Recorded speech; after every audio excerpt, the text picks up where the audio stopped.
दिल्ली में BS3 petrol और BS4 diesel वाहनों को बैन कर दिया गया है। अगर आप इन वाहनों को रोड पर चलाते पाए गए तो 20,000 रुपए का भारी जुर्माना देना पड़ेगा। इसके अलावा आपका वाहन भी जब्त हो सकता है। NCR में हवा की गुणवत्ता के गंभीर स्थिति में जाने के बाद प्रदूषण नियंत्रण विभाग ने ये आदेश जारी किए हैं। प्रदूषण के डार्क रेड जोन में जाने के बाद केंद्रीय वायु गुणवत्ता आयोग सख्त हो गया है।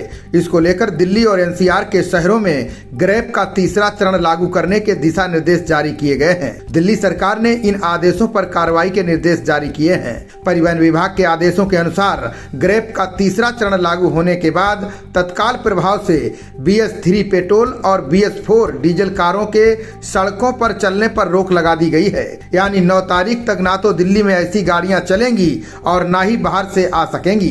इस प्रतिबंध को आगे भी बढ़ाया जा सकता है और हटाया भी जा सकता है। ये सब प्रदूषण के स्तर पर निर्भर करता है। इमरजेंसी सर्विसेज और सरकारी या चुनावी काम में लगी गाड़ियों को इन प्रतिबंधों से छूट दी गई है। ग्रेप का तीसरा चरण लागू होने के बाद मोटर वाहन अधिनियम 1988 की धारा 115 के तहत कारों पर पाबंदी लगाई गई है। इस दौरान नियमों की अनदेखी करने वालों पर कार्रवाई के लिए टीमें तैनात रहेंगी। 10 साल पुरानी डीजल और 15 साल पुरानी पेट्रोल कारें सड़कों पर दिखीं तो जब्त कर ली जाएंगी। अहम बात यह है कि दिल्ली में BS3 पेट्रोल और BS4 डीजल वाहनों की संख्या करीब 5 लाख है।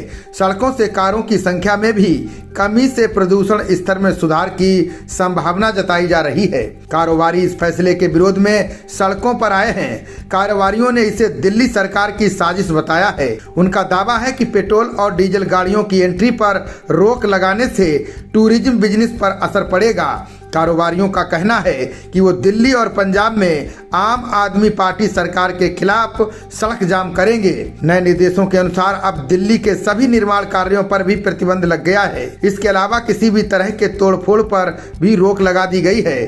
साथ ही खनन पर भी बैन लगाया गया है। बता दें कि सुबह के समय पूरे दिल्ली NCR में कोहरे और धुंध की चादर छाई रहती है। इस कारण लोगों को कई दिक्कतों का सामना करना पड़ता है।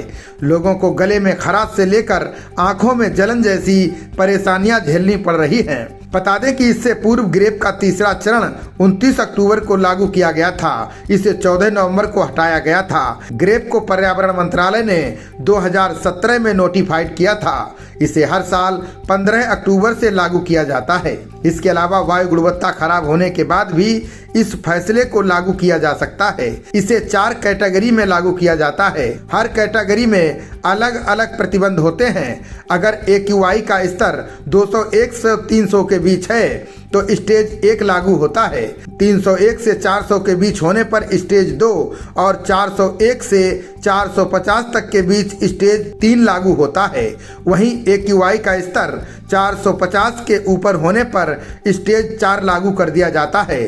स्टेज बढ़ने के साथ साथ पाबंदियां और सख्त होती जाती हैं। खबरों का सिलसिला जारी रहेगा। देखते रहिए जनप्रवाद।